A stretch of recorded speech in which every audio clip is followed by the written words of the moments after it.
Okay, so I was going to make a video last night, but then I went online and I saw, there were quite a few people on various message boards complaining about the main event, so I figured I'd watch it again before I made a video, but the damn thing's taken forever to download, so I'm just going to make a video here.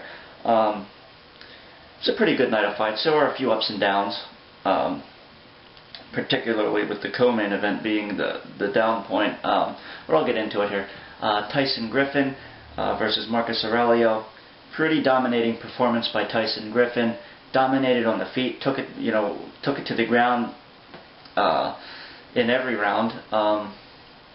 The only time he was ever in any sort of danger was on the ground, which surprised me that he kept going to the ground, because every time he would posture up for some ground and pound, seemed like one of his arms got caught, and he was in.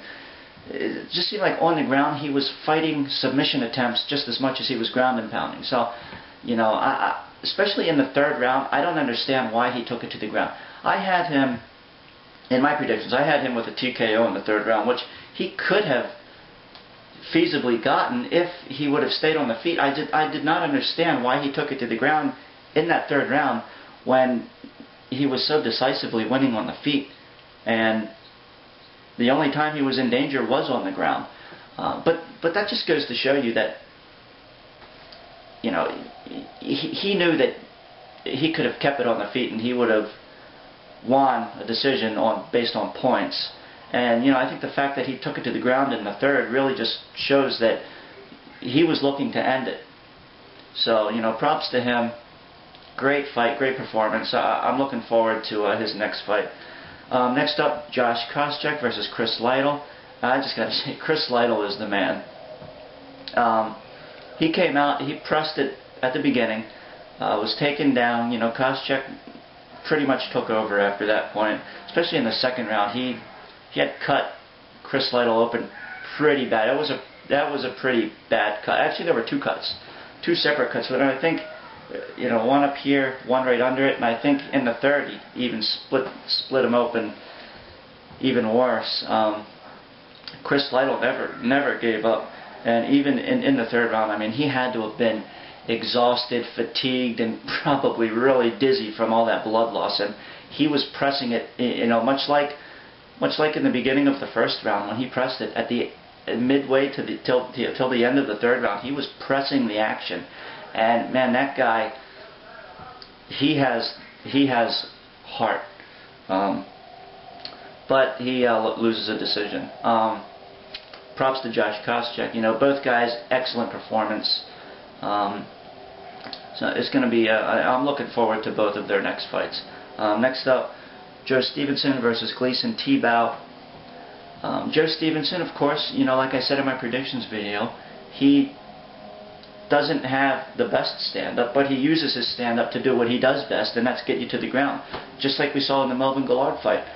He can clip you just enough, to get you to the ground, and that's exactly what he did here. But unfortunately for him, Gleison Tibau, it was just, as far as the ground game goes, it was just, he had a better performance tonight. Gleison Tibau, easily won the first round, and he was easily winning the second round.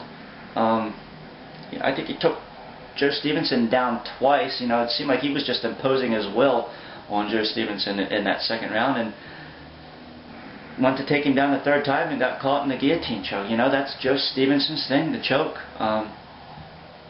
He chokes more people than Ron Jeremy, so you gotta watch out for that guy.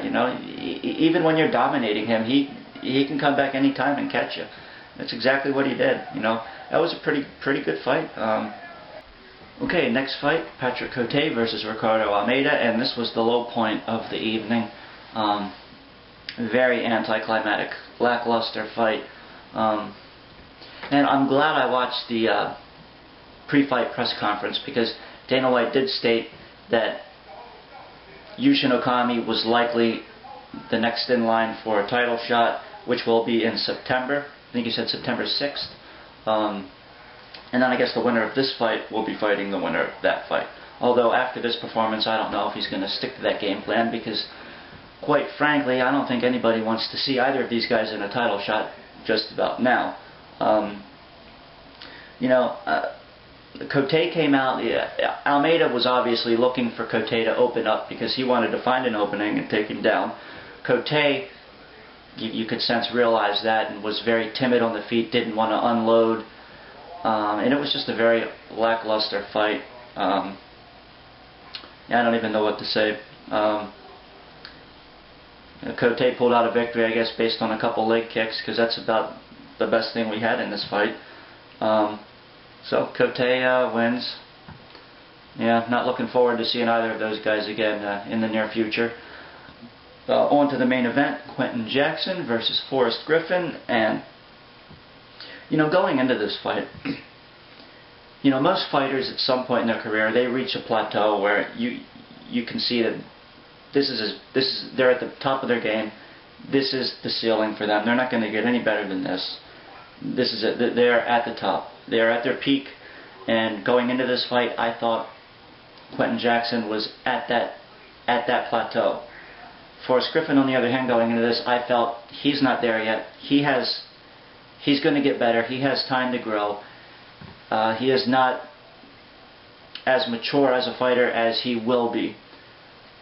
And based on that, I thought, I gave Quentin a second round knockout. I really underestimated what Forrest was going to bring to the table here, because he did exactly what he had to do.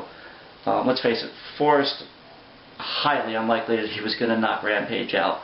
His only hope of winning was to either take it into the later rounds and look for a submission, or to pull out the decision, which is what he did. Now,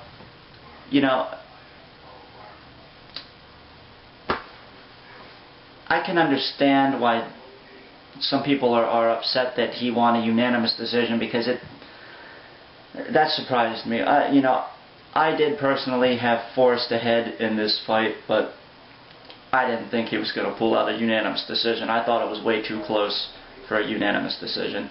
And it could have went either way. I probably would have questioned if it would have went to Jackson, but that's just me. I really want to watch the fight again, so I can get a second look at it. But it seemed like Forrest did do enough to win. Not as decisively as he did, but Rampage was definitely more dominant punching. Forrest was just as dominant with his leg kicks. It was just a great fight, back and forth, action-packed, excellent fight. I'm really looking forward to both of these guys fighting again. It's going to be interesting to see now, though, who they put up against Forrest. And who they put up, I think we might see Quentin Jackson, Vanderlei Silva 3. I'm really interested to see who they put up against Forrest now. So we'll see what happens. I'll see you guys next time. I hope you enjoyed.